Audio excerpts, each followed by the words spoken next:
Hello, everybody, and welcome to the Team Venom Wrestling Podcast. I'm your host, Rory Bailey, joined by my co host, Connor Franks.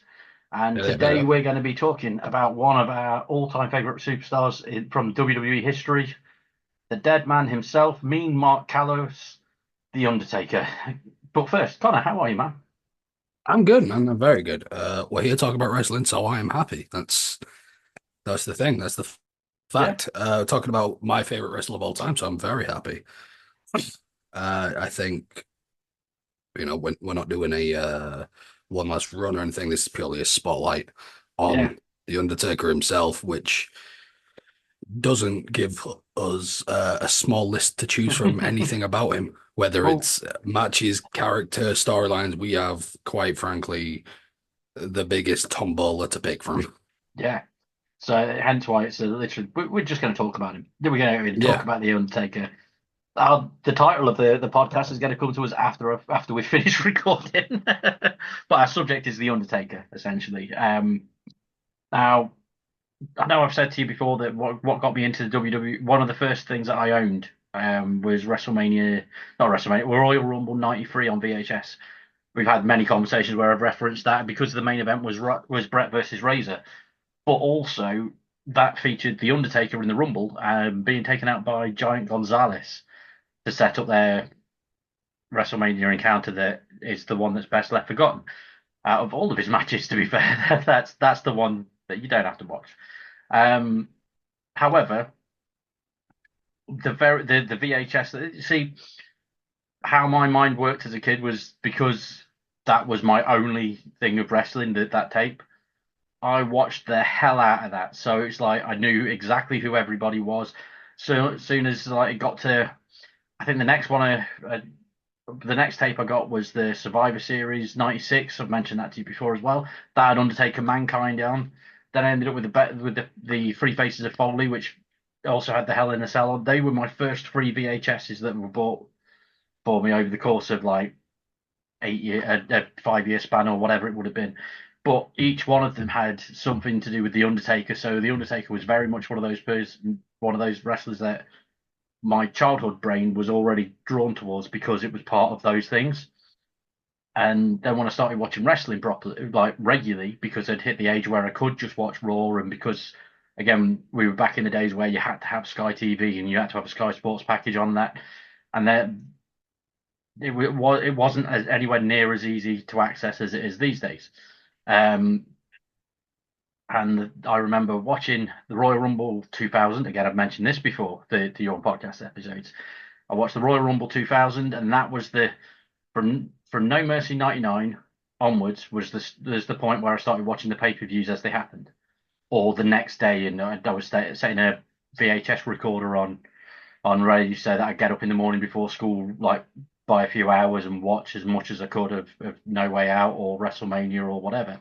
And I remember the whole build up throughout 2000 being the thing of The Rock going after the title. He finally won it at Backlash. And then at Judgment Day, they had Shawn Michaels as the guest referee for an Iron Man match, and we got the American Badass Undertaker out. And at that point, I was 14, and it was just like, I've just seen a show that's got Shawn Michaels and The Undertaker on like that. And they were two of the good ones that I used to watch all the time on these tapes. So, yeah. Um, yeah, from that point onwards, which was 24 years ago, I think I don't think there's a single Undertaker match that was on TV that I haven't missed. Do you know what I mean? I don't think I've Yeah. missed any of his matches from that point onwards because of watching wrestling regularly.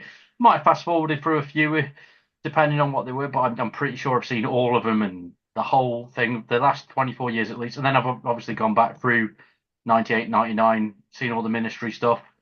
Um, Around that sort of time period of 2000 when I started really getting into wrestling, every birthday and Christmas or any event was I'd get a pile of wrestling VHSs anyway from family members. So I had lots of the 90s stuff. I had WrestleMania 14 on tape, which had Undertaker Kane. I had the King of the Ring, where it was The Rock versus Undertaker and Austin versus the McMahons in a handicap ladder match. I had that on tape as well. So I had like some key moments of Undertaker history by default. I had WrestleMania 13, where Psycho Sid shat himself in a match with the Undertaker. So, and one of the other things that I can genuinely remember seeing when I was younger, and it must have been around someone else's house. I can't remember the scenario of seeing it, but one of the things I definitely saw was his debut at the Survivor Yeah, Series. And it's more than likely, I probably saw it a few years after it happened, like 93, 94 sort of time, because I had a couple of friends that were into wrestling. So we'd watch stuff around each other's and everything. And I definitely remember seeing that as a kid and thinking it was awesome. And yeah, Undertaker's been one of my all-time favorites. It was a sad day when he retired. very much so. My first, I think I mentioned it, maybe not on this podcast point. I know in past ones we've done that. My first exposure to wrestling was sat on my granddad's knee watching Yeah, wrestling, and what that was a random VHS. He'd taped it because had to get his money worth. Um, and it was an Undertaker versus Kane match, which later nice, years and research turns out my first ever match sat on my granddad's knee at about 2.5 years old ish. Is Kane versus Undertaker number one contenders match June 1st, Monday Night Raw, nice. Was that the which double is pin? I believe so. I don't think I've watched it since, but I vaguely my only like memory from that age is literally just sat on his knee watching these two terrifying creatures fight each other. Nice, Um, and yeah, since then he's been the guy. So much so that I was planning on getting a Undertaker tattoo when he retired, nice. and then obviously COVID, so the tattoo shop shut. And then when I was looking at doing it again, we lost Bray Wyatt, which Yeah, led to my Firefly, not Firefly, sorry, cicada, whatever it is, Bray Wyatt's logo. yeah, Um, but no, there's for me, there's no wrestling without Undertaker, right? I yeah, wouldn't have the love I have for it without that man. And seeing the transformations from obviously I was too young to see early Undertaker with the gynecologist gloves yeah, and the Phantom of the Opera mask, but I got Ministry, and then from there, obviously, as you mentioned, we got American Badass, and then Dead Man Returns, and then whatever his last few WrestleMania runs were, just Undertaker on yeah, it. There is yeah, there is no wrestling without the Undertaker. He is my favorite of all time. I would argue anyone's Mount Rushmore who doesn't have the man on it.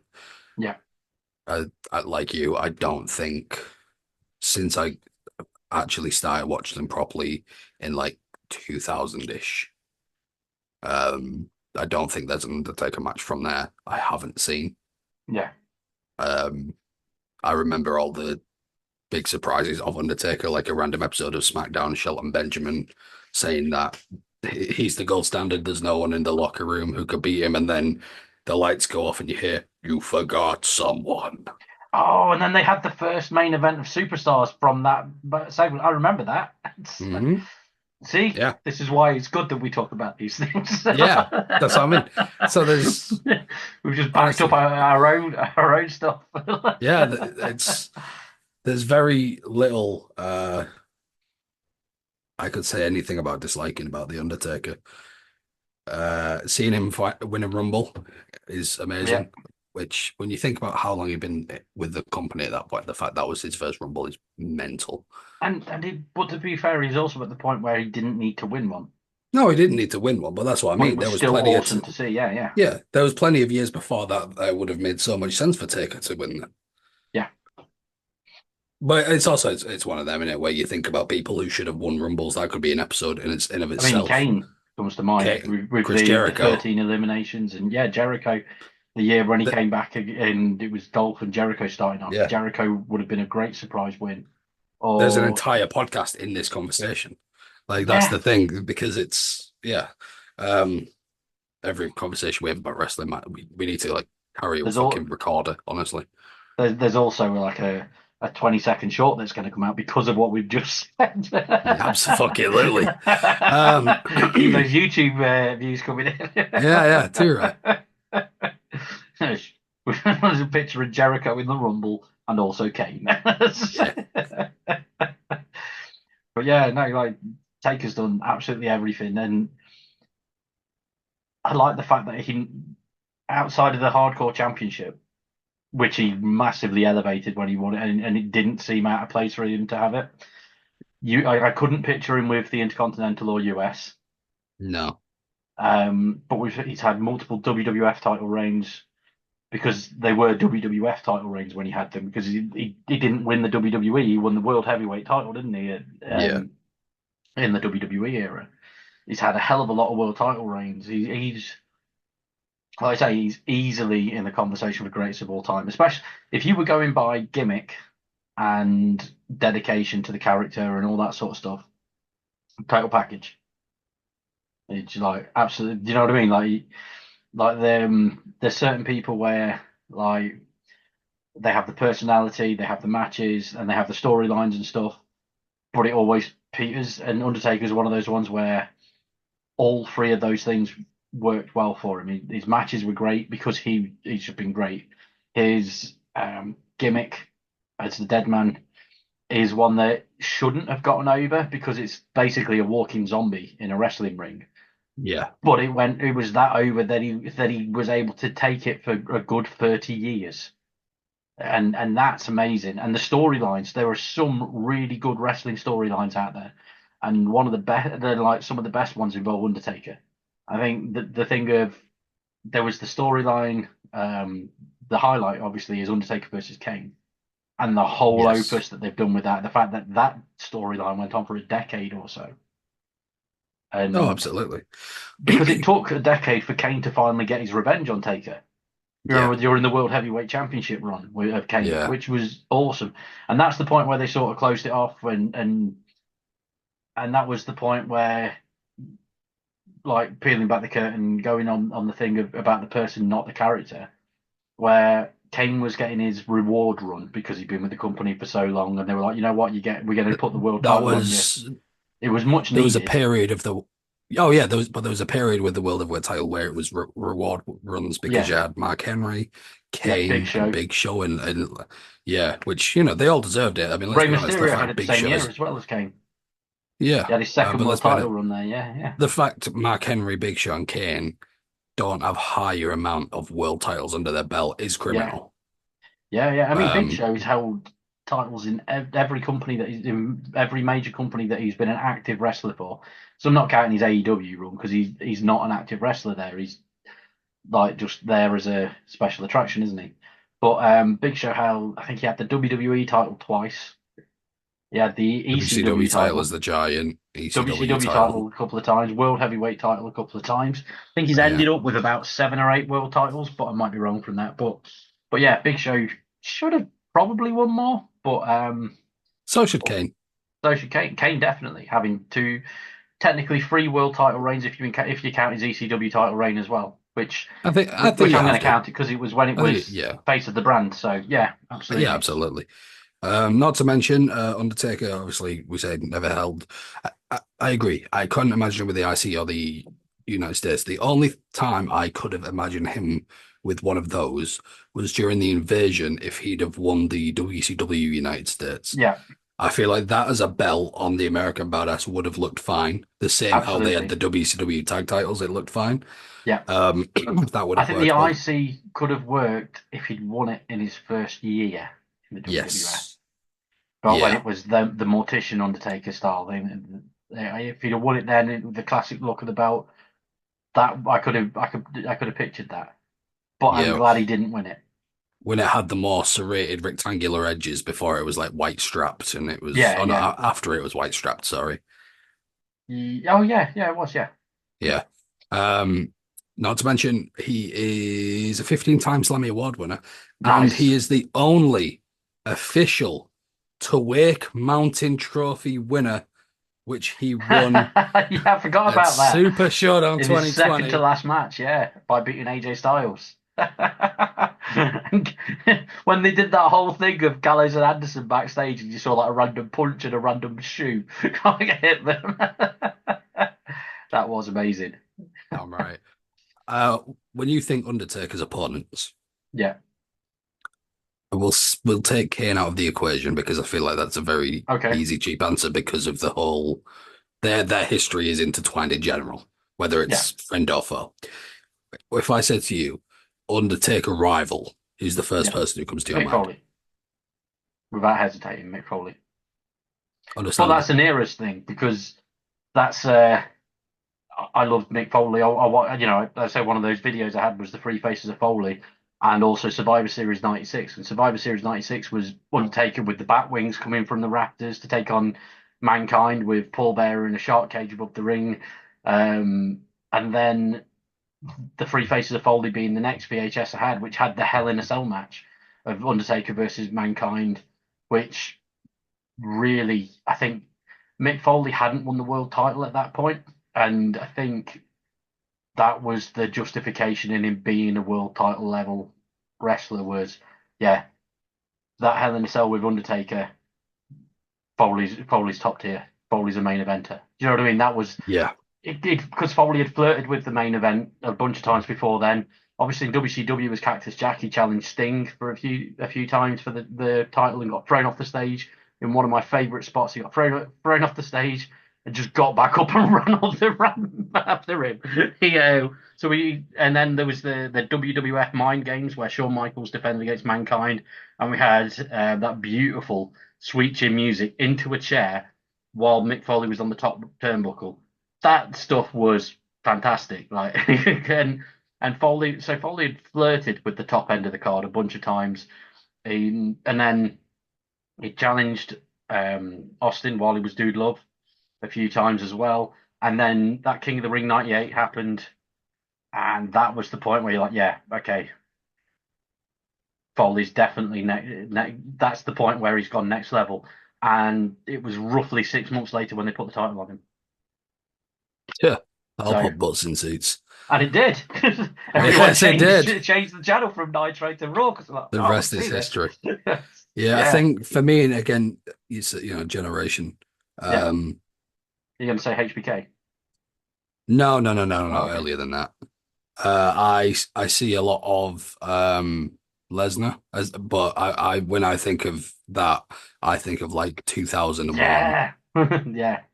I also, and again, I think this is I, just more because like one of my favorite and I think underrated rivalries, right? And it wasn't so much a long thing run as it was for him to have a match at Mania, but yeah, the build up to it, and again, nostalgia could be, rose-tinted glasses. But yeah, I always think of the Ric Flair match, yeah, and the build up to that I think was incredible. Batista and Edge again, that's a yeah.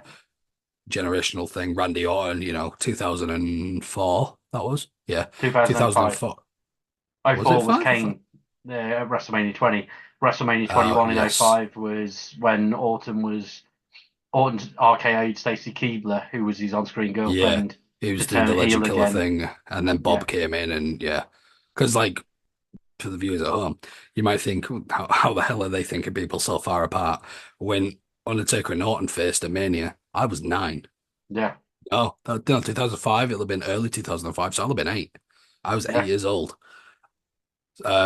So I think of that. I think of Triple H just, but I think that's more because that's history of knowing that they faced each other yeah. 3 times in Mania. Like it goes all the way back to 17. Yeah, yeah. 17 was the first. 16, I think I watched, recorded the next day. 17, I think, was the first Mania I stayed up to watch live. Yeah. And what a fucking Mania to have as your first Mania to watch live. Oh, absolutely.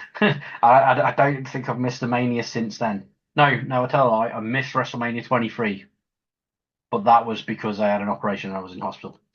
And You then I watched also it a few days later, so. you also miss 80% of every WrestleMania because you fall Oh yeah, I asleep. fall asleep, yeah. And then wake up and watch it on a slight delay and message you like, yeah, look, I've just got to such and such. That was last year's Mania, wasn't it? Like, Yeah. I think I messaged you at the end, like, I'm not going to say anything because I know you're asleep. Let me know when you've seen it. and then I'm like, oh no, no, I'm awake. However, I am only match two. Yeah. As I'm getting ready to go to sleep at 6 Yeah. a.m. Um, Though saying that I am going to attend. Do you know what though? Typically, the like because we did it. I did it on the podcast series thing as a special episode. Bad Blood. Stayed up and watched that all as it happened. you still missed I've the missed the first. you Missed the missed the first only fucking match you match. really cared about. I know. but uh, but Okay, yeah, here's a little Undertaker thing for you. Test you. Well, bad blood harkens back to it because obviously first Hell in a Cell, which was Michaels and Taker. Anyway, carry on. Absolutely. Undertaker is a six-time WWF World Tag Team Champion. Yeah, He's held it with four different partners. yeah. Who are those four partners? Austin, Rock, Kane, and who's the last one? Ooh. I can remember he won it with The Rock by beating Edge and Christian on, I want to say, Raw, and then on the following SmackDown they had Angle, Edge and Christian screw him. He won it with Austin, Big Show. He won it with Big Show as well. Hey. That was during '99, and they had the Buried Alive match with the Rock and Sock Connection. Yes. Yeah, man. And the Austin rivalry thing was also part of the. It was Foley as Mankind and Kane versus Austin and Taker, and they even had a Hell in a Cell match on Raw, which is one that everyone forgets even happened. They had a Hell in a Cell match on Raw of Foley and Kane versus Austin and Taker. Yeah, and obviously Kane and as the Brothers of Destruction, they had the WCW tag titles and the WWF World Tag Championships at one point as well, and yeah, so cool. And you never thought that Undertaker shouldn't be tag champ. You No. know, sometimes you get like the frame together tag teams that win the titles, and you're like, oh yeah, it's killing the division. Like, but it's Undertaker. He could kill any division like that. It's Exactly. the freaking Undertaker. If someone's teaming up with him and letting him in the ring for the bulk of the time, they're winning those titles like that. You know what I mean? And Absolutely. completely understandable character for that. You want one more Undertaker? Question. Okay, Undertaker got number two on the PWI 500 wrestler list in 2002. okay. Who was number one? 2002. I, Brock. I, no. Oh, I straight up, if I had this question at me, I don't think I would get this in 20 answers. Triple H. Nope. Okay, go on then. Rob Van Dam In 2002. in 2002. The top three was RVD at one, Yeah, Undertaker at two, and Keiji Muto at three because Dave legally has a contract, which yeah, is Muto in it. Legally has a contract to suck off Japanese wrestling. yeah. But at the same time, fuck Dave Meltzer. I mean, Oh yeah, he's a bitch. I've never held stock. I've never thought that his ranking system was good. No, no, no, absolutely And not. I think that year, 2002 was the year of that Undertaker Brock Lesnar rivalry that you were talking about earlier, which was a fantastic rivalry. You know, when they had the whole thing of the Undertaker having his arm in a cast because Brock had like fucked him up, and they it was so good. And they started to turn Brock face because of his rivalry with the Undertaker. It started off really like violently with each other, and then they had the thing where Sarah got involved briefly, and Brock went up to Undertaker.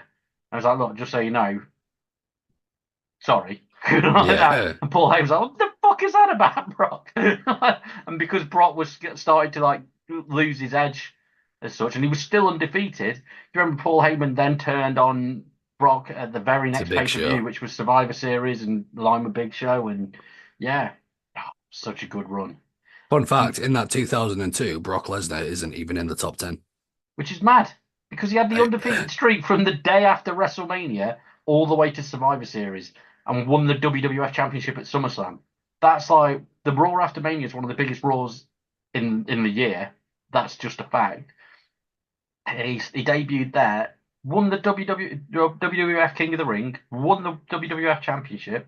Because at that point there wasn't Big Four, it was Big Five. King of the Ring was one of yeah, those ones that you'd refer to as like one of the pay-per-views. So at two of them, he won the main event, and then the Survivor Series he lost, but he was still prominently in there. And then he won the next of the big ones was the Royal Rumble, which he won, and then went on to WrestleMania 19 and won the WWF Championship in the main event with Angle. It was awesome. WWE title at that point, sorry, wasn't it? Because they would have done the yeah. get the F out into just before. I think the get the F out thing would have happened just Late before King of the '01, Ring. something like that. Yeah, Yeah. I think, I th I think Undertaker Brock Lesnar doesn't get the appreciation it deserves No. because most people again have a They recency just think, bias. yeah, They just think, which to be fair, I had nothing against the the later years of their rivalry. Granted, to this day, do I think Brock should have been the one to break the streak? No. But do I no, also think anyone should have broke it? no, No. I think it should have gone down as one of those mistakes that I understand, or if he's going to lose, the streak ends, then wait till it is his final WrestleMania. yeah, And then, you give that to the right person. Not only have they beat The Undertaker, they've retired The Undertaker. They finally slayed and then you've got that. But that's a fantasy booker thing we don't need to go into. yeah, But I think, yeah, Reese's bias people just think, oh, he ended the streak, and then they had that series of match, blah, blah, blah. But them harping back to Undertaker and Brock in the late 2010s, mid to late 2010s, really, for, long time watchers, was a amazing callback. The fact that all yeah, these years later, these guys were still going at it like they did in 2002. yeah, And Undertaker, for maybe the last decade or so of his career, did that. That was the Shawn Michaels because their history went all the way back to the mid '90s. Same with yeah. Triple First Hell in a H. Cell. They had Michael's back broke in the casket match with Undertaker in at the Royal Rumble 1998. That was where his injury came from. He landed Yes, awkwardly on the casket on the small of his back, allegedly, and that was what set him off. And he then managed to power through it to do the main event against Austin.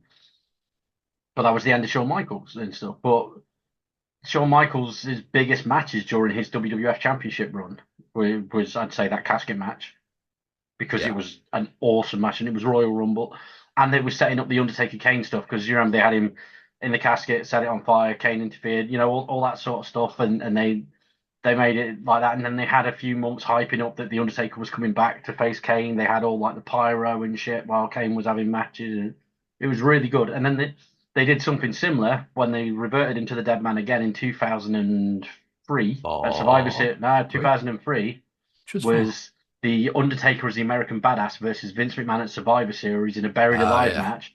He got buried alive, and then in the build up to Yes. 2004's Mania, they had the same thing happening again, where because Kane had gotten involved and Kane was the reason he got buried, it was pyro, voices, all that sort of stuff to set it up. And then we never saw. See, that WrestleMania 20 moment with The Undertaker is one of my favorite Mania moments of all time because we didn't know how he was going to look. We didn't know what was going to happen. Everyone was expecting him to look like the Ministry one, but he came out in essentially the same gear that he got buried in Didn't he with a, also come back with the Shawn Michaels yeah, school? yeah, yeah, Yeah, yeah. that Girl Scout Where he's like, haircut. yeah, I thought my hair was going to grow longer in those 6 months, Yeah, guys. Sorry. but we've committed, so here we are. Yeah, yeah. So he came back with that short, long hair, and then Yeah. the classic Taker hat and long coat and that sort of thing. And they had the Druids, they had Paul Bearer. It was just so good. And then they had a really weird run where they went, "How do we follow up Undertaker versus Kane?" Right. Well, we're going to have him take on the Dudley Boys in the handicap match, and Paul Bearer's going to get encased in concrete. Okay. Yeah. Was that SummerSlam? No, that was like No, no, it was Bash. before Was SummerSlam that because some Bash? I don't know. I think Bash. No, I think Bash was what's his face, Muhammad Hassan. Because SummerSlam was Undertaker versus JBL, and Muhammad Hassan was supposed to be facing JBL and going after the world title at SummerSlam. But real world incidents happened, and they took him out of that pitch. Or am I getting the? Am I a year out Great there? American Bash 2004 Concrete Crypt match, Paul Okay, Heyman. it's '05 that was the yeah. I'm getting muddled. Undertaker JBL happened at SummerSlam still that in Yeah. 2004. It was Hassan Batista in, Hassan that was supposed to happen the following SummerSlam because the Great American Bash Undertaker Hassan was a number one contenders match. And then they changed it on the fly because because of of the the London London. bombings. Yeah. Because the SmackDown before that, they had all those terrorists run out and attack the Undertaker and Yep. like yeah, do like Just the re fake execution and stuff Yeah, like that. it was just really not great how things obviously SmackDown was pre-recorded, so it's not like they saw this happen and then went out and went, hey, let's do this, guys. Um, Yeah, it is what it is. It was just a bad timing thing, but WWE did what they do best and very quickly changed everything on the fly. How amazing would it be if we got Undertaker back just for a one more match for John Cena's final run? Because he doesn't need to do a big WrestleMania performance. It doesn't have to be a WrestleMania. They could have that could be seen as Survivor Series match. I And I wouldn't care if it was a 2 minute match.